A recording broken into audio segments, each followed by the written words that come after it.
Okay, we're going to get started here on our next unit. I said a little bit ago that we only have 2 units left of the year.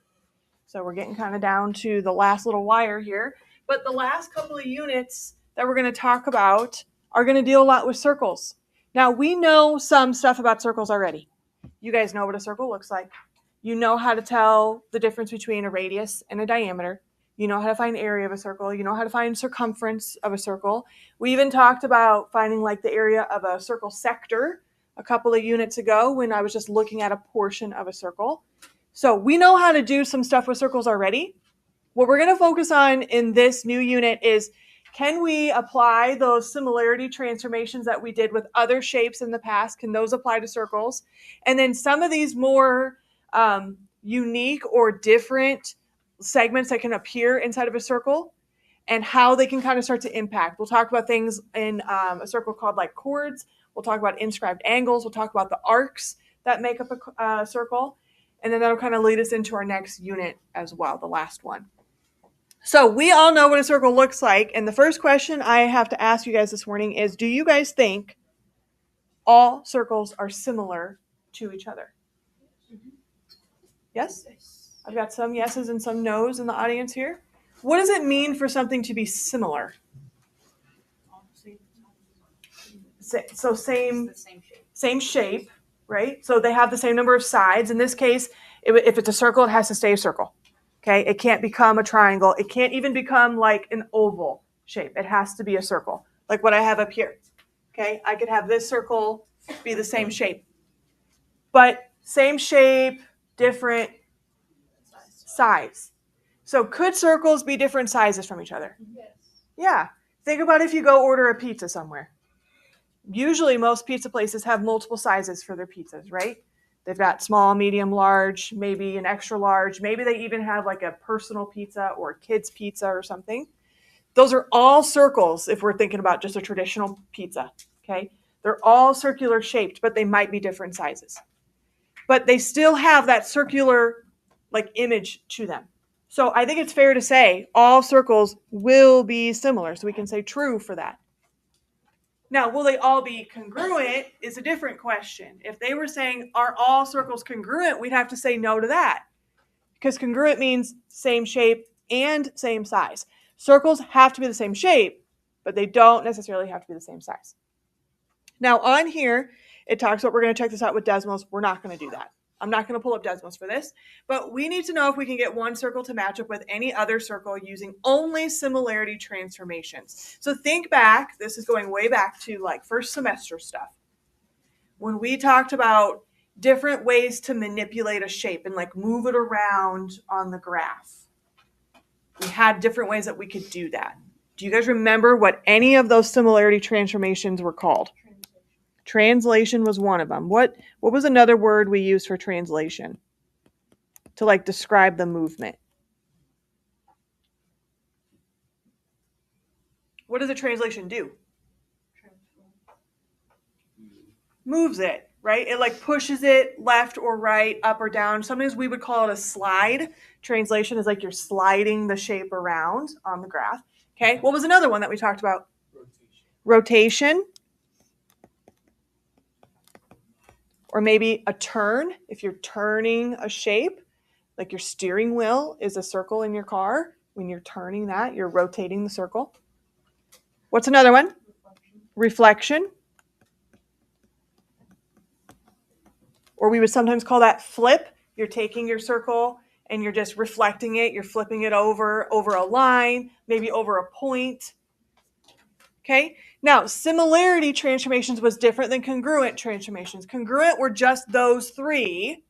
Similarity, though, had one extra. Dilation. What does a dilation do to something? Yeah, it makes it bigger or smaller. Okay, so dilation is included in the similarity transformations because if I were to dilate this circle that I have on my board right now, it wouldn't change the overall shape. It would still stay a circle. but its size would change. Think about those different sizes of pizzas we were just talking about. All of those could reflect a dilation from like maybe the smallest all the way up to the biggest. How much bigger is the big pizza compared to maybe a personal pizza? Now, when we're looking at these types of things, we're going to be also talking about, especially with dilation, how the circles compare to each other in size.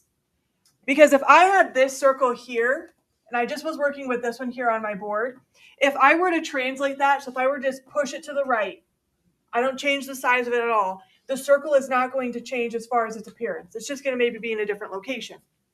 Okay, think about like the tires on your car. If you're driving down the road, the tires are staying the same size. They're not getting bigger or smaller as you're driving. Okay, but they are sliding or being moved or pushed in a certain direction. So that would be your translation. Do you need something? Yeah, the study guide says that you threw it away in the folder. There should be the new one linked. On what page? Thursday. It's on Thursday. It says that it's been thrown away by the owner. Okay, I'll have to fix it later. Okay. Thank you. Okay, so that would be a translation. Now, a rotation would be similar. If I rotated this circle, again, it's not going to impact the size. It's just going to change maybe where it's at. But if I even just took this circle right here and I rotated around its center point, you probably really wouldn't tell a difference, assuming that my circle was drawn perfectly up here. Same with the reflection. Those are not going to change the overall appearance of your circle, but a dilation will. A dilation will make it bigger or smaller. So we need to think about the size of a circle. Size of a circle comes from its radius.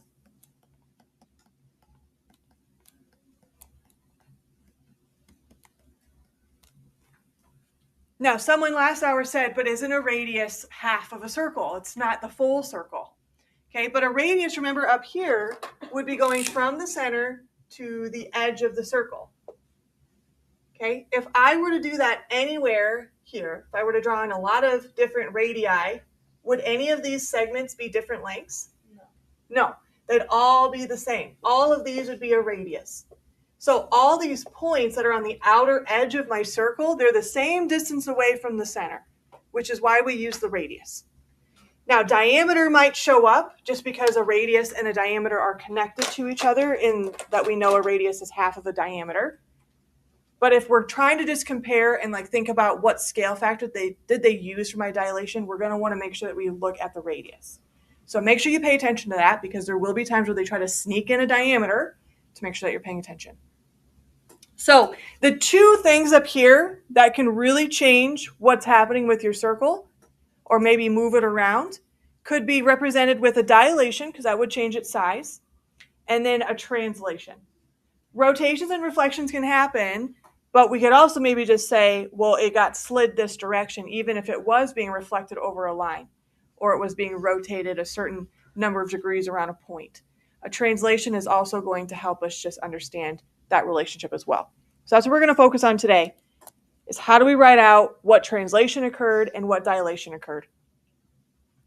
Now, when they tell me something like this first set of examples, they're asking us to find the translation vector that would map the center of circle A onto the center of circle B. What they're saying here is that A is the original circle and B is the new one. So I'm given 2 points down below in my examples. Now those points are going to be your center point. So when they give you a coordinate like that, they're talking about the center point of your circle. That's what we would also maybe look at when we're naming a circle. If I was going to name something circle A would be reflecting the center point of the circle. When I want to look at this and I want to write my vector, remember what a vector looks like. It's kind of like a coordinate, but it doesn't have those parentheses. It has kind of those harder arrowy brackets on either side. Okay, so that's how we write our vector. But our vector is just telling us what directions did the shape go in order to go from this point to this point. So for the A to B, I want to start by looking at my x's. My x started at -6 and my x went to 4. So even think about on a coordinate plane. X-axis goes left to right. If I'm at -6 originally and now I go to +4, how much movement happened there? Positive 10. Positive 10. The other way you could think about it is -6 plus what is 4? 10. So down here you just put a 10. Now we do the same thing with y. Y is going to move it either up or down. It starts at 4 and it goes to 7. So how much did it change there? 3. Still positive? Yeah, because 3 or 4 added to 3 is 7. That's all we have to do to figure out the translation vector is look at our two center points and figure out what movement happened. Did it go left, right, up, or down? Now, let's also think about the translation rule. They don't ask for a translation rule here, but let's say that they did.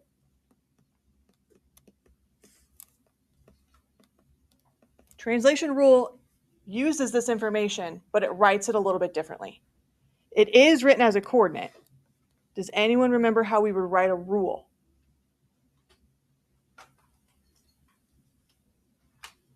You do like the number like plus or minus x. Yeah, so the x or the letter comes first, and then you either add or subtract the number. Since these are both positive right now, it would be x plus 10 and y plus 3. If one of them was negative, so let's say it was a -10 instead, then we would say x minus 10 and then y plus 3. But they may ask for a translation rule. Most of the time, we're going to work with the vector and just leave it in vector form. But if they do say, hey, give us the rule for this, we should just be able to really easily go back and forth between those two things. Because I'm not changing really anything about the numbers. I'm just adding this little extra piece in there. Okay, if you haven't already, go ahead and do that second one. Write down what you think the vector would be. If you have something written down already, compare with the people maybe at your table group. See if you guys got the same vector.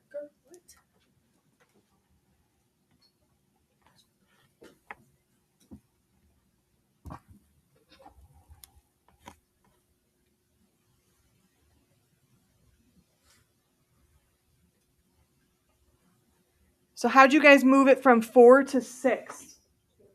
2. Positive 2? And -12 to a positive 3? Good. Positive 15. If you need to, you can think about it mentally on the number lines, like it's here on the x and it's here on the x now. So count your squares in between. Okay? Or distance is always positive. We don't ever measure things negatively. We don't measure dimensions negatively. We don't measure distance like traveled negatively. I would never say I drove -30 miles somewhere. Okay? Everything's always positive when we're talking about distance. So when you look at these numbers, the other thing you could do is think about how much positively is it from here to here. And that's why I said like this number plus something, this number plus something gets me here. Okay, now that's the translation piece. So matching up our centers. Now let's talk about the dilation aspect. Again, they're saying what scale factor would map circle A onto circle B. So they're still saying circle A is the original, circle B is the new. So I'm just going to write that underneath here again. This is the original, and then this is the new. When you're setting up your scale factor, when we did this in the past with dilations, it was always the new shape over the old shape or the original shape. That's how we've always set up a scale factor. So even when we did this with triangles, when we did it with rectangles, this was consistent. It was always the new shape over the old shape. Okay? Now let's talk a little bit before we get too far into these examples. What is the scale factor telling you? When we talked about dilations, we went over the difference between an enlargement and a reduction. Do anyone remember either direction, like what the scale factor had to be for something to get enlarged or what it had to be to get reduced? Positive, it had to be enlarged above 1, it had to be enlarged below 1, it had to be reduction. Yeah. So greater than 1, your scale factor being greater than 1. So like 1.5, 2, 2.5, 3, 5, 10. All of those would be enlargements because you're making it bigger. But less than 1, or I would say greater than 0. Usually we don't see negative scale factors, especially when we're on the coordinate plane. They do show up from time to time, but it just reflects the direction that you went. When we are dealing with a reduction scale factor, it's between 0 and 1. So like a half, 0.75, those kind of numbers. All right, so when I look at these, I want to make sure I'm focusing on the fact that I have my radius, and I want to set it up new over old, or new over original. So on this one here, both of these are written so that they're giving me the radius. Remember I said A is the original, B is the new. So B is 4, so that's going to go on top because that's the new, and it's going to go over the old, which is 5. 4/5, is this greater than 1 or less than 1? Less than 1. Less than 1. So that means circle A got smaller when it went to circle B. Look at the radius length. Is that true? Is this getting smaller? Yes. So it should be really quick to check your scale factor with the dimensions they're giving you and make sure it makes sense. It would not make sense if you had a scale factor of 4/5 and your original circle was a 2 and the new one was like a 10. If it's getting bigger, the scale factor should reflect that. Now look at the second one. What do you think we should do here? 24/6, I heard. I have 12/6. 4. Your final answer is 4? Okay. Who's right between these two? 24/6 or 12/6? Why the 12? Yeah, they tried to trick you here. This is a diameter, right? And I said size of a circle comes from radius. So the radius would be what? 12. So that's where Colton got the 12 from. Okay, so then it becomes 2 because we would put 12/6. And since we can reduce that, we will to just a 2. So we're saying circle A basically got doubled in size to get to circle B, which if we look at those numbers, 6 to 12, or even if you think about the radius of, or the diameter of circle A, that would be 12, then to 24, it makes sense. Okay. Now, these two things we've covered separately. We're going to combine them on the problems that we see down below. So they're giving us circles that are graphed down here. And what they want us to do is determine a series of transformations that would map one circle onto another. You've already done this stuff in the past. You've had to do this with other shapes, triangles and that, and you've had to move things around. Now, when we did that, we saw a lot of this notation. Okay, we saw like translation was using capital T, and then we wrote the vector here. Dilation, we put like our center that we were dilating around, and then followed by the scale factor. We're going to still use that notation when we do these with circles. Now, if you look at these circles, does it say at all in the directions or anywhere on the picture what's the original circle? No. So in this case, you can decide. You could, from here on out, you could say, when I'm looking at the graph, I'm always going to go from the smaller circle to the bigger circle. Or you could say, I'm always going to go from A to B because I like it to be in alphabetical order. It doesn't really matter because you're going to need to find two things. What's the scale factor and what's the vector that happened here? So I'm going to go ahead and just for both of these, I'm going to say that circle A is my original. So I'm going to write that up here. Circle A is the original. And circle B is the new. Okay? If you don't want to write out circle, you can just do what I did. That's the symbol for circle. You just draw a little tiny one. Or you could write out circle A, circle B if you'd rather. So I'm going to go from A to B. The first thing I like to do is the translation. I like to figure out how would I get these centers to match up. Now, when I look at the circles, I just need to focus on their center points. So A is at a point here, and then B is right here. I want to get those 2 points to line up. So what directions do I need to move A in to get to B? Is the 4 the X movement or the Y movement? So I would make sure we write that first when we're writing out our vector. So down here, I'm going to put a capital T for my vector. And then you said 4 because it goes 4 to the right. And then down 8. So that would be -8. Very good. And then I'm just going to put in parentheses after that. I did this to circle A. Because if you're going to go in the opposite direction, you want to go B to A instead, you got to tell me that somehow. So this tells me I'm starting with circle A. I'm doing all of this stuff to A. I'm manipulating that one. Okay, so now I would pretend like, all right, A is over B. They hover on that center point. You could draw that on your graph if you want to. Okay, I'm not going to, because the next thing I need is my scale factor, and all I need to know are what are the radii of the two circles. So let's talk about circle A first. What would be the radius of circle A? 3. All you got to do is count squares from A. 1, 2, 3. What would be the radius of circle B? 4. 1, 2, 3, 4. Okay, let's set up our scale factor. I'm saying B is the new, A is the original. So when I do my dilation down here, my scale factor would be 4 over 3. But we need a center point. Now you could do this a couple different ways. If I moved A so that it's sitting right on top of this one, they overlap at this point B, we could use that coordinate if we wanted to. You could actually write out the coordinate. Something that might make it easier though, because it is a circle, is that center point B, it's naming that coordinate as point B. So I'm just going to say B, and then my scale factor 4/3, and then I'm going to still follow that up with circle A.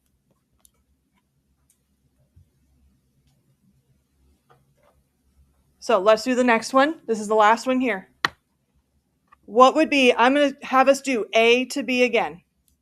I'm not going to change that for this last one. A to B, what would be my translation vector?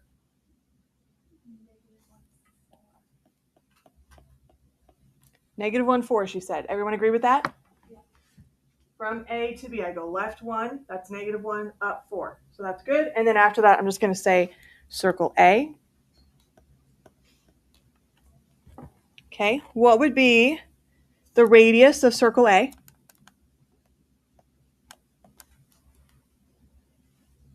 7.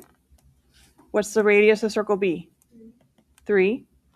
Okay, so down here for my dilation, I'm going to go ahead and just say B for the center. How would you set up your scale factor?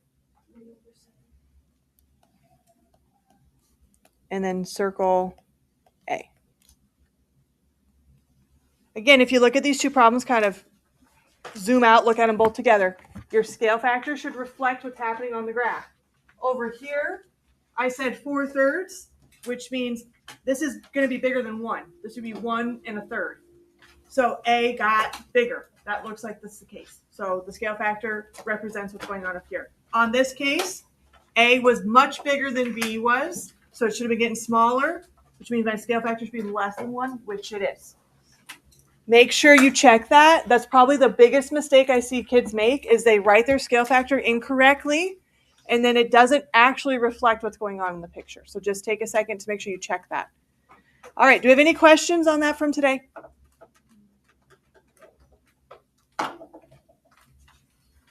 Okay.